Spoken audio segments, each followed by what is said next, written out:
Hello नमस्कार साथियों। Mission RS digital classes में आप सभी का दिल खोलकर स्वागत है। आइए दोस्तों, आगाज़ करते हैं आज की क्लास का। और आज हम पढ़ेंगे धारा 181 से 201 तक।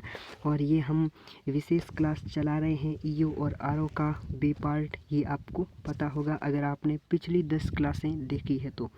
और इससे पहले एक मोटिवेशन कोड कि जीत का जज्बा कुछ इस तरह रखो अपने किरदार में। जीत का जज्बा कुछ इस तरह रखो अपने किरदार में, कश्ती कागज़ की क्यों ना हो पर समंदर हार मान ले।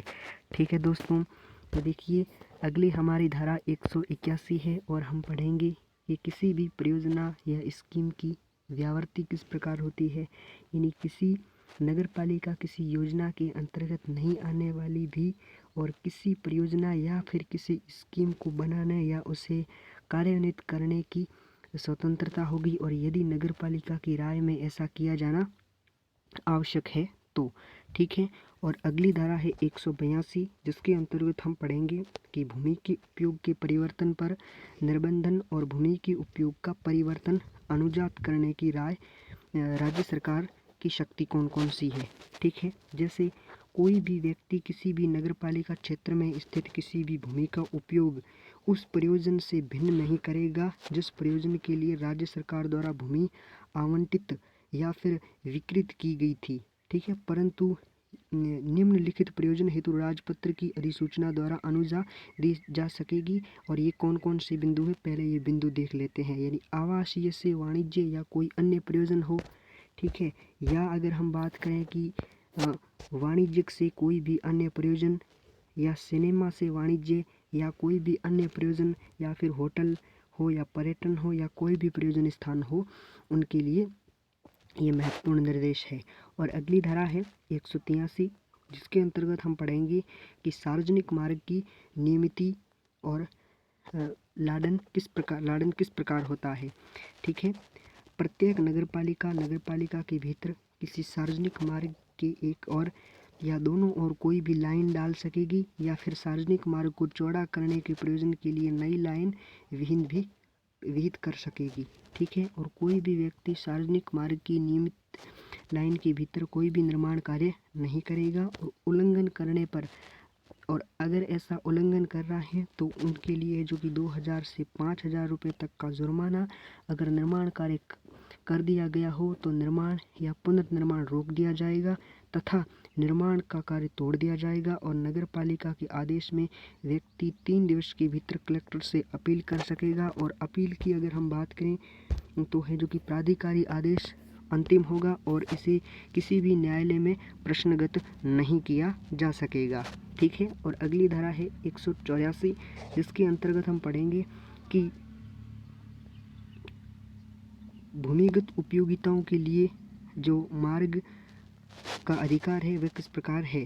ठीक है। भारतीय धारा अधिनियम 85 का केंद्रीय अधिनियम संख्या 36 और ऐसी अन्य विधियों जो राज्य सरकार द्वारा या फिर इस धारा के प्रयोजन के लिए अधिसूचित की जाए या फिर उनके उपबंधों के अधीन रहते हुए राज्य सरकार नियमों द्वारा ये योजना है जो कि उपबंध कर सकेगी। कौन कौन सी? लोक उपयोगिता, जिनमें विद्युत प्रदाय, टेलीफोन, अन्य दूरसंचार या फिर प्रसुविधाएं हैं जैसे गैस है। ठीक है। जल प्रदाय है, जल निकास है और मल निकास, या फिर भूमिगत रेलवे प्रणाली, पैदल सबवे, शॉपिंग प्लाजा, सभी इनके अंतर्गत आते हैं। अगली धारा 185 है, भूमिगत उपयोगिताओं के नक्शे किस प्रकार से बांटे जाते हैं या किस प्रकार से होते हैं। देखिए, मुख्य नगरपालिका अधिकारी नगरपालिका क्षेत्रों में समस्त भूमिगत उपयोगिताओं के संपूर्ण सर्वेक्षण, नक्शे, रेखाचित्र और वर्णन नक्शों का संधारण करवाएगा। और अगली धारा 186 है, जिसमें केंद्रीय या राज्य सरकार से संबंधित मार्गों के विषय में विशेष उपबंध है। यदि कोई राष्ट्रीय राजमार्ग या फिर राज्य राजमार्ग या केंद्रीय सरकार या यथास्थिति राज्य सरकार में जो निहित है, यानी नगरपालिका के ऐसे राष्ट्रीय राज्य राजमार्ग या फिर मार्ग के संबंध में ऐसा कोई कार्य करने के लिए अनुजा या फिर केंद्रीय सरकार या यथास्थिति राज्य सरकार की मंजूरी के सिवाय मंजूरी नहीं करेगी। ठीक है। और अगला बिंदु है राज्य सरकार में निहित और नगरपालिका क्षेत्र से गुजरने वाली सड़कों के मामलों में नगरपालिका ऐसी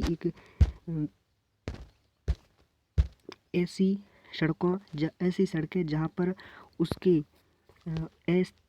अस्थायी या अधियोग की अनुजा और उस पर अतिक्रमण को हटाने के संबंध में नियंत्रण होगा, किंतु ऐसी सड़कों के रखरखाव या जिम्मा राज्य सरकार का ही रहेगा। और अगली धारा 187 है, जिसके अंतर्गत उत्सवों के दौरान मार्गों पर अस्थायी परिनिर्माण हो रहा है तो उनमें है जो कि किस प्रकार इनका निस्तारण होगा। देखिए, मुख्य नगरपालिका अधिकारी त्योहारों और अन्य उत्सवों के अवसरों पर ऐसी फीस के संदाय पर किसी भी सार्वजनिक स्थान पर कोई बूथ, पांडाल या फिर किसी अन्य संरचना के अस्थायी निर्माण के लिए लिखित अनुजा मंजूरी कर सकेगा, परंतु इस धारा के अधीन कोई भी अनुजा नगरपालिका क्षेत्र में यातायात के प्रभारी पुलिस अधिकारी को परामर्श के बिना ही उन्हें नहीं दी जाएगी। पुलिस के बिना उन्हें परमिशन नहीं दी जाएगी। अगली धारा है 188, जिसके अंतर्गत हम पढ़ेंगे मार्ग, नाले या परिसर के संनिर्माण या फिर मरम्मत के दौरान पूर्वधानियां किस प्रकार रखनी चाहिए। ठीक है, तो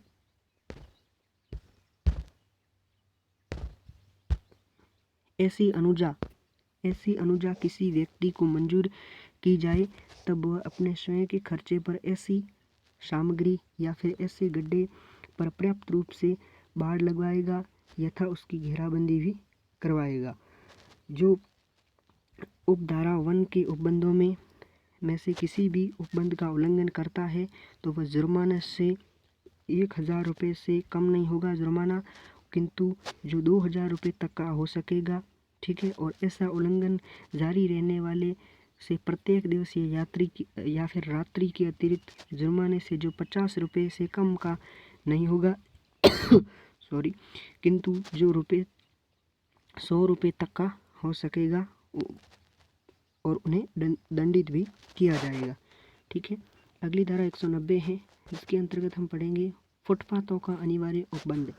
नगरपालिका नियुक्त समय के भीतर और संसाधनों की उपलब्धता के अधीन रहते हुए ये सुनिश्चित करेगी कि ऐसी चौड़ाई के जो विहित की जाए सभी सार्वजनिक मार्गों पर ऐसे सार्वजनिक मार्गों में लगे हुए फुटपाथ बना दिए गए हैं।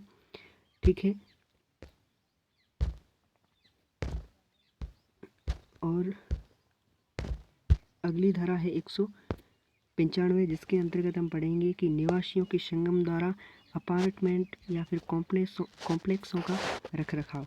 भवन निर्माता या फिर विकासकर्ता साथ ही कॉम्प्लेक्स की इकाइयों के स्वामियों का ये उत्तरदायी होगा कि जैसे ही कॉम्प्लेक्स अधियोग के लिए तैयार हो, कॉम्प्लेक्स के रखरखाव के लिए निवासियों का एक संगम स्थापित करेंगे या फिर भवन के अन्य उत्तरदायित्व निम्नलिखित होंगे। कौन कौन से? कि निर्माण अनुजा, आवेदन करते समय पार्किंग सुविधा का ब्यौरा बताना और कॉम्प्लेक्स रखरखाव के लिए निधि का गठन करना। और सुरक्षा उपबंध कौन कौन से हैं?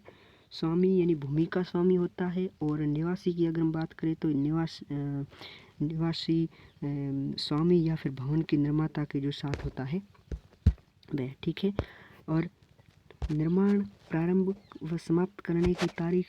ठीक है, और अनुजा संख्यात्मक और तारीख, तलों की संख्या, इकाइयों की संख्या और सार्वजनिक पार्किंग इकाइयों की संख्या। इन उपबंधों का उल्लंघन करने पर 50,000 रुपये का जुर्माना होगा। ठीक है, तो ये चीज़ आप एक बार और पढ़ लेना। ठीक है, अगली धारा है 197, जिसके अंतर्गत हम पढ़ेंगे कि मरम्मत इत्यादि के दौरान होर्डिंग लगाना। यानी कोई भी व्यक्ति अगर भवन के निर्माण या भवन गिराने या फिर भवन के बाह्य भाग को परिवर्तन करने या फिर मरम्मत का कार्य करना चाहता है, ठीक है, तो नगर पालिका से लिखित अनुजा प्राप्त करेगा। और लोक सुविधा या सुरक्षा हेतु मरम्मत स्थल से बाड़ लगवाएगा या फिर घेरा भी करवाएगा तथा होर्डिंग लगवाएगा। और प्रावधानों का उल्लंघन करने पर 1000 रुपये से 2000 रुपये तक का जुर्माना। और अपराध के तौर पर अपराध है जो कि जारी रखने पर है जो कि 50 से 100 रुपये तक का जुर्माना होगा। अगली धारा 198 सुख सुविधाओं के रख रखाव का उत्तरदायित्व लेना, यानी किसी भी नगर पालिका, किसी भी प्राधिकरण या फिर अभिकरण या फिर व्यक्ति द्वारा स्कीम या किसी कॉलोनी में उपलब्ध करवाई गई सुख सुविधाओं के रख रखाव का कोई वार्ड उत्तरदायी जब तक नहीं लेगी तब तक है जो कि इसके सुसंगत अभिलेख नगर पालिका को प्रस्तुत न कर दिया जाए। ठीक है। अगला बिंदु है सुख सुविधाओं को सुधारने हेतु अपेक्षा कर सकेगी। ठीक है। और अगली धारा 199 है अन्य अभिकरणों द्वारा विकसित कॉलोनियों को सौंपा या फिर ग्रहण किया जाना, यानी कोई भी नगर पालिका किसी अन्य प्राधिकरण या फिर व्यक्ति द्वारा विकसित की गई किसी स्कीम या कॉलोनी का ग्रहण जब तक नहीं करेगी तब तक उसकी योजनाएं नगर पालिका द्वारा अग्रिम तौर पर अनुमोदित न कर दी गई हो। ठीक है। और साथ ही नगर पालिका ये भी देखेगी कुछ सुख सुविधाएं उपलब्ध करवा दी है या फिर नहीं। ठीक है। अगली धारा है 200 और अध्याय नंबर हमारा 12 है नगर पालिका की शक्तियाँ और अपराध।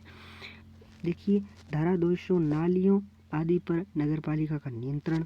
नगर पालिका के भीतर समस्त मल नालियों, शौचालय, फ्लश शौचालय, घरों की नालियाँ, फिर नलकूप और नगर पालिका का संरक्षण और नियंत्रण ये जो कि नगर पालिका के अधीन ही होंगे। ठीक है। तो ये एक धारा आपकी बात करें तो इम्पोर्टेंट है, आप याद भी कर लेना।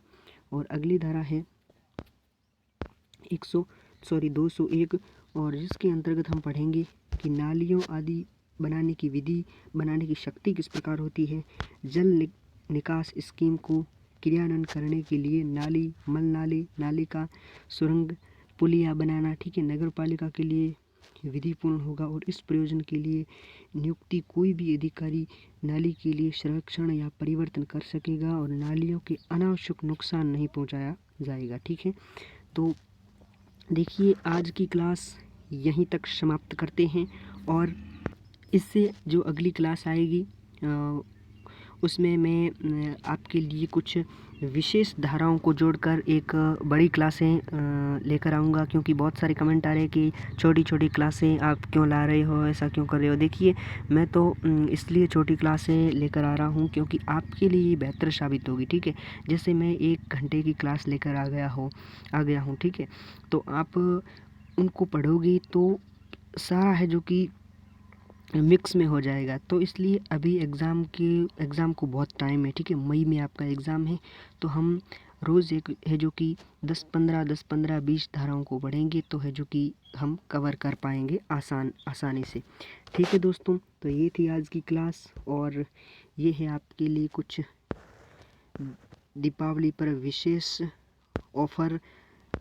हम है जो कि नगर पालिका अधिनियम का जो बी पार्ट है उनके लिए हाथ से नोट्स बनाए हुए हैं, संपूर्ण PDF नोट्स है। ठीक है दोस्तों। और पहले इसकी प्राइस 199 थी, अब है जो कि दीपावली पर हमने मात्र 51 रुपये कर दी गई है। और अगर ये PDF आपको चाहिए तो आप इस नंबर पर कांटेक्ट कीजिए, आपको PDF अवश्य प्राप्त होगी। और अगर आपने एक बार PDF प्राप्त कर ली है और आपके फ़ोन से डिलीट हो चुकी है, ठीक है, तो आपको है जो कि PDF दोबारा है जो कि फ्री में उपलब्ध करवाई जाएगी। ठीक है दोस्तों, मिलते हैं नेक्स्ट वीडियो में, तब तक के लिए धन्यवाद। जय हिंद, जय भारत।